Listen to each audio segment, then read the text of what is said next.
여러분, 우린 구원의 확신을 가져야 합니다. 내가 구원받았다는 것과 나의 최종 구원을 예수 그리스도께서 이루실 것이라는 것, 이 확신을 우린 반드시 가져야 합니다. 그러나 이 말이 구원은 따놓은 당상이다라는 말과 절대 같지 않습니다. 구원을 따놓은 당상이라고 여기는 순간 우리는 구원파 신앙으로 빠져들어가는 것입니다. 내가 인생을 막 살고 하나님 말씀 저버리고 죄 가운데 퍼질러 앉아 살아도 한 번 구원은 영원한 구원이니까 나 구원에 아무 상관없을 것이다. 이런 거짓말을 절대로 여러분 믿으시면 안 됩니다. 구원의 주권은 나한테 있는 것이 아닙니다. 하나님께 있습니다. 우리에게 구원을 주셔서 끝까지 이루시는 분은 하나님이십니다. 그럼 반대로 우리 구원을 거두어 가실 수 있는 분도 하나님이라는 사실을 아셔야 됩니다. 여러분이 서울 한복판에 월세를 50만 원 내면서 산다고 한번 가정해 보세요. 여러분 가능하겠습니까? 주변 월세는 전부 다 100이에요. 근데 난 5년 전 월세를 내고 있는 거예요. 누구의 은혜입니까? 집주인의 은혜죠. 집주인이 만약 내년부터 100으로 올릴게요. 내년에 방 빼셔야 될 것 같아요. 여러분 이렇게 얘기하면 꼼짝없이 내야 됩니다. 방 빼야 됩니다. 주권이 집주인에게 있는 거죠. 그럼 내가 여전히 50 내고 산다면 평소 집주인을 어떻게 대해야 될까요? 고마워해야죠. 집주인한테 최선을 다해서 잘해야 됩니다. 그래야 집주인이 오래 살게 해주는 거 아니겠어요? 만약 내 집이라고 스스로 여기고 집주인 눈살집 뿌릴 행동들을 계속한다면 집주인이 오래 있게 해주겠냔 말이에요. 배은 망덕한 사람이라고 여기고 가격 올려버리거나 방 빼라 그러겠죠. 똑같습니다. 구원을 주신 하나님한테 잘해야 되는 거예요. 막 살고 죄 가운데 퍼질러 앉아있으면 하나님이 좋아하시겠냐고요. 결국 방 빼! 이렇게 말하는 날이 올 수도 있는 거예요. 그래서 우리는 어떤 태도를 가지고 살아야 됩니까? 마치 집주인의 은혜로 내가 오늘 여기서 저렴하게 살 수 있다는 것에 감사해야 하듯이 오늘도 은혜 주셔서 제가 살 수 있습니다. 은혜 아니면 난 오늘도 주님의 자녀로 살 수 없습니다. 오늘도 저와 함께 해주십시오. 은혜 허락해 주십시오. 은혜로 살겠습니다. 하나님 마음으로 살겠습니다. 나 주님 없이 못 삽니다. 여러분 이런 태도로 살아야 되는 거예요. 성도를 끝까지 견인해 가시는 그 칼빈의 견인교리는 대전제가 있는데 우리가 주님의 자비하심에 항상 머물러 있을 때라는 전제입니다. 자비하심에 안 머물러 있으면 견인이고 뭐고 없는 거예요. 오해하지 마십시오. 저는 지금 행함 구원을 말하는 게 아닙니다. 은혜 받은 자로서의 마땅한 삶의 태도를 말하는 거예요. 이 태도가 핵심인 것입니다. 그럼 주님의 자비하심을 힘입어 살아가는 태도라는 게 구체적으로 무엇인가? 오늘 하루도 주님의 인도가 아니면 난 다른 길로 갈 수 없어. 난 잘 살 수도 없어. 난 행복할 수도 없어. 평안할 수도 없어. 주님이 너무 필요해. 오늘, 내일 난 주님이 정말 필요해. 그분의 은혜가 필요해. 하고 나의 마음이 하나님께로 향해 있는 거. 이게 바로 자비하심을 의지하는 상태라는 것입니다. 이런 상태로 한 발짝 한 발짝 살아가는 사람을 하나님께서 마침내 구원하신다라는 거예요. 우리는요, 법적인 구원을 받고 싶어 합니다. 법은 기준이 명확해요. 왔다 갔다 하지 않아요. 한번 결정 나면 그 자체가 굉장한 힘을 가집니다. 그래서 판사에게 최종 판결 기다리는 사람들 보면 굉장히 긴장하고 있고 초조해하고 있어요. 왜 그렇습니까? 그 한 번의 판결에 의해서 앞으로 많은 것이 달라지기 때문에 그러죠. 자, 근데 제가 묻고 싶은 건 여러분, 법원 들락날락하고 살고 싶으세요? 아무리 소송에서 이긴다 하더라도 법원 들락날락하는 삶이 뭐 그렇게 대단한 삶이겠냐는 거예요.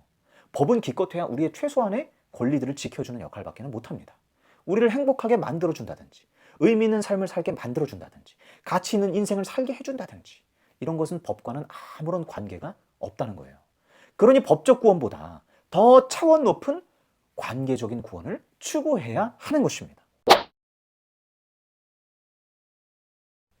구원을 주신 하나님과의 생동감 있는 교제, 오늘 하루도 하나님을 느끼고 죄를 책망하심을 경험하고 주님 없이는 난 살 수가 없겠고 없던 사랑이 하나님을 의지함으로 말미암아 생겨나게 되고 내 인생에 대한 부정적인 생각이 다 아버지께 드려지고 아버지께서 나를 귀하다 말씀해 주시고 믿음의 생각이 막 솟구쳐 올라서 모든 불안과 염려가 사라지고 나 가진 것은 아무것도 없지만 그래도 내 안에 예수 그리스도 때문에 기쁨이 넘치는 삶.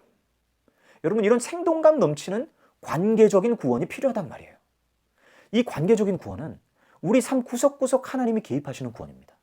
하나님이 예배당에만 머무르시는 것이 아니라 나를 계속 따라다니시는 거예요. 그래서 때론 피곤할 수도 있어요. 좀 내 마음대로 살고 싶은데 주님이 자꾸 개입하시네. 누가복음 12장에 보면요, 돈에 지독히도 관심 많은 한 사람이 등장합니다. 예수님, 저 형더러 제 아버지 유산을 좀 나누라고 좀 말해주십시오. 제 형이 제가 받을 돈까지 다 가로채 갔습니다. 자, 이 사람은 인생에 무엇이 중요한 사람이죠? 돈이 중요한 사람이에요. 돈 있으면 인생에 만족이 온다. 난 행복하게 살 수 있다. 잘 된다. 라고 생각하는 사람이에요. 근데 형이 이걸 다 가져가 버린 거예요. 예수님이 인생의 해답을 아신다 그러잖아요. 그러면 이 돈 문제를 반드시 해결해 주셔야 되는 거예요. 근데 예수님께 말씀을 드렸더니 예수님이 이렇게 대답하십니다. 탐심을 물리쳐라. 생명이 거기에 있지 않다. 이 말을 쉽게 말하면, 야, 너 그거 형 다 줘버려. 이 말이에요. 우리는 돈이 있어야 행복하다고 생각해. 그래서 예수님께서 내 행복을 원하신다면 나 돈 좀 받게 해주셔야 되는 거예요. 그런데 전혀 예상 밖의 얘기를 하시는 거예요. 돈 욕심을 내려놓으라는 거예요. 줘버리라는 거예요. 이렇게 예수님이 내 삶에 사사건건 개입해 오시면요, 피곤해진다 이 말이에요. 그러나 이는 내가 잘못된 생명을 쫓고 있어서 그런 겁니다. 잘못된 걸 추구하고 있어서 그런 겁니다. 네가 바라는 건 제대로 된 생명이 아니야. 난 너가 진정으로 행복하기를 바래. 너가 진정으로 복된 존재가 되기를 원해. 그러니까 돈 욕심 버리고 진짜 생명을 쫓아라. 여러분, 이렇게 말씀해 오시는 그 하나님을 만나는 것이, 모든 순간 이런 하나님을 경험하는 것이 바로 관계적 구원이다 이 말이에요. 주님은 우리 삶 자체가 진정으로 행복하기를 원하세요. 삶 자체가 진정 구원 얻기를 바라세요. 우리 모든 순간을 예수님께서 구원해 주시기를 원하신단 말이에요. 그러면 법적 구원 갖고는 안 돼요. 삶의 모든 구석구석 하나님이 개입하셔야 되는 거예요. 돈 있는 게 구원이 아니라 돈 없어도 만족하며 사는 삶. 내가 직장에서 편하게 있고 편하게 살고 싶지만 편하지 않더라도 기뻐하는 삶. 병 안 걸리고 건강하게 살고 싶지만 병 걸렸어도 그 안에서 자유하는 삶. 상황과 환경을 뛰어넘어서 믿게 하시고 평안케 하시고 자유케 하시고 감사케 하신다 이 말입니다. 여러분, 이런 승리하는 삶을 하나님께서 우리에게 주시고 싶으신 거예요. 그러므로 너희는 무엇을 먹을까 무엇을 마실까 하고 찾지 말고 염려하지도 말아라. 이런 것은 다 이방 사람들이 추구하는 것이다. 너희 아버지께서는 이런 것이 너희에게 필요하다는 것을 아신다. 그러므로 너희는 그의 나라를 구하여라. 그리하면 이런 것들을 너희에게 더하여 주실 것이다. 오직 무엇을 구해라? 그의 나라를 구해라. 그가 만져주시는 나라, 그가 이끄시는 나라, 그가 역사하시는 나라, 그의 영향력이 오늘 나에게 임하는 나라, 그분의 도움 없이는 나는 살 수가 없다고 하는 그 우리의 고백. 오늘 당신이 내게 없다면 난 뭐 하나 제대로 해낼 수 없다라고 하는 그 고백. 나 오늘도 예수님 붙들지 않으면 나 결국 죄 가운데로 갈 수밖에 없고, 나 오늘도 하나님의 자비하심이 사라져버리면 난 결국 할 수 있는 일이 이 세상의 만물의 찌꺼기처럼 돼버리는 거예요. 그 수준밖에 될 수밖에 없어. 오늘도 날 붙들어 주셔야 돼. 내 인생을 지켜주셔야 하는 거예요.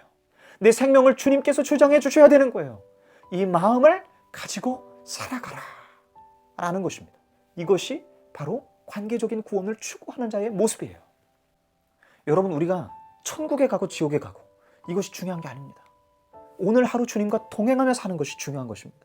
내가 아무리 천국 간다 확신이 있어도 오늘 하루 주님과 동행하지 않는다면, 주님이 나에게 느껴지지 않는다면, 경험되지 않는다면, 하나님을 소유하지 못했다면, 하나님을 누리고 있지 못한다면 여러분, 천국 간다라고 하는 확신이 무슨 소용이 있습니까? 하나님 나라에 내가 들어갈 거라고 하는 이 기대가 무슨 소용이 있냔 말이에요. 지금 이 자리에서 천국을 경험해야죠. 지금 이 자리에서 하나님을 느껴야죠. 하나님과 교제해야죠. 소통해야죠. 주님을 만나야죠. 주님의 거룩한 은총을 힘입어서 살아가야죠. 내가 아니라 주님이 나의 왕이 되어주셔서, 주님이 주가 되어주셔서 살아가는 삶이 내 인생에 펼쳐져야죠. 이것을 추구하고 살아가는 것이 바로 여러분 관계적인 구원을 추구하며 사는 삶이에요. 저와 여러분이 다 이렇게 살 수 있었으면 좋겠습니다. 구원은 따놓은 당상이다라는 생각을 벗어버리시고, 구원파 신앙에서 벗어나시고, 모든 순간 주님이 내 삶에 개입하도록 주님과 교제하며 그 구원을 오늘 누리며 살아가는 저와 여러분이 되었으면 좋겠습니다. 오늘도 영상 시청해 주셔서 정말 감사드리고요. 여러분, 오늘도 예수로 승리하십시오. 예수로 삽시다.